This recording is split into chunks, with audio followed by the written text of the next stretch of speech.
আমি যদি এখানে ধর্ম তুলি, আপনি একজন মুসলিম হয়ে আপনি আমাকে বিষ খাইয়ে দিন, আপনি আমাকে গোমাতাকে খাওয়ালেন আমাদেরকে, কি মজাক চল রা হ্যায় আপকে यहाँ पे। তো এখানে দেখতেই পাচ্ছি যে সায়ক চক্রবর্তী বলে একটা দাদা, তো আলিপাবে গেছিল কলকাতাতে, একটা বড় রেস্টুরেন্ট। তো এখানে আমি দেখতে পাচ্ছি যে মানে উনি চেয়েছিলেন মাটন, ঠিক আছে, রেস্টুরেন্টে খেতে গিয়ে উনি চেয়েছিলেন মাটন, ওনাকে কিছু না জিজ্ঞাসা করে একটা বিফের প্লেট দিয়ে চলে গেছে। তো অন্তত এটা তো বলা তো উচিত যেটা বিফ আছে, ঠিক আছে। তো এখানে আমি দেখছি যে উনি কিছু না বলেই জিনিসটাকে দিয়ে চলে গেছে। তো পুরো ভিডিওটা দেখো, তারপর বলছি তোমাদেরকে। ভুল করলেন মানে আপনি জানেন আমি ব্রাহ্মণ, মাটন বলে বিষ খাইয়ে দিলেন। আমরা এই মুহূর্তে পার্ক স্ট্রিটে একটা ভীষণ এই যে এই ছেলেটা, ঠিক আছে, আমরা অর্ডার করেছিলাম মাটন স্টেক।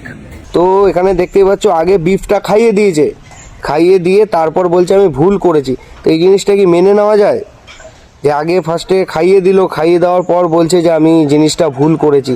তো এটা কি করে মানবে ভাই? এটা মানা যায় না। আজকে যদি যারা এই জিনিসটা খায় না তাদেরকে যদি জোরজবরদস্তি খাইয়ে দেওয়ার পরে তখন যদি বলে যে আমি ভুল করেছি, সেই জিনিসটা আর তো সে কোনোদিনও কিছু করতে পারবে না, না।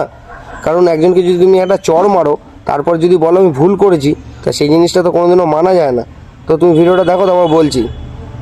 যেখানে আমরা অর্ডার করেছি হলো বিফ স্টেক, স্বাভাবিকভাবে বলা হয়নি এটা কি, অর্ডার প্লেটে রেখে চলে গেছে। আমরা ভাবছি এটা মাটন স্টেক, আমরা খেয়ে নিলাম। দেন আরও একটা এসে দিয়ে গেল, বলছে এটা মাটন স্টেক, আপনারা দুটো দিয়েছেন বিফ অ্যান্ড মাটন।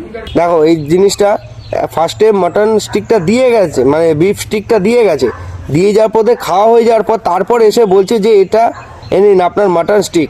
মানে ওরা চেয়েছিলেন একখানাই, অর্ডার দিয়েছিলেন একটাই যে মাটন স্টিক, তারপরে তার আগে বিফ স্টিকটা দিয়ে গিয়ে তারপরে বলছে যে এটা মাটন স্টিক। তাহলে এই জিনিসগুলো কিরম জিনিস হচ্ছে বুঝতে পারছি না ভাই। ভিডিওটা দেখো, তারপর বলছি তোমাদের। বাট আমরা একটাই দিয়েছিলাম, আমরা এতক্ষণ যেটা খেলাম সেটা বিফ খেলাম। এই যে আপনাকে আমি মাটন বলেছিলাম, আপনি বিফটা কি কানে কিভাবে শুনলেন? আপনি বিফ, আমরা খেয়েও নিলাম। দেখুন দেখুন আমার নির্লজ্জের মধ্যে কিভাবে দাঁড়িয়ে দাঁড়িয়ে শুনছে, দেখুন। আমি মাটন খেলাম, এটা মানে বিফ, মাটন বলে বিফ খাইয়ে দিলেন। পনিরের জায়গায় চিকেন দিয়ে দেন, ইট ইজ লাইক দ্যাট। আমরা বিফ খাই না দাদা। আপনি কি, আপনার কি রিলিজিয়ন কি আপনার? হিন্দু না মুসলিম? আপনি মুসলিম, আপনাকে শুয়োর খাওয়াই জোর করে খেয়ে নেবেন আপনি? তাহলে আপনি আমাকে গোমাতাকে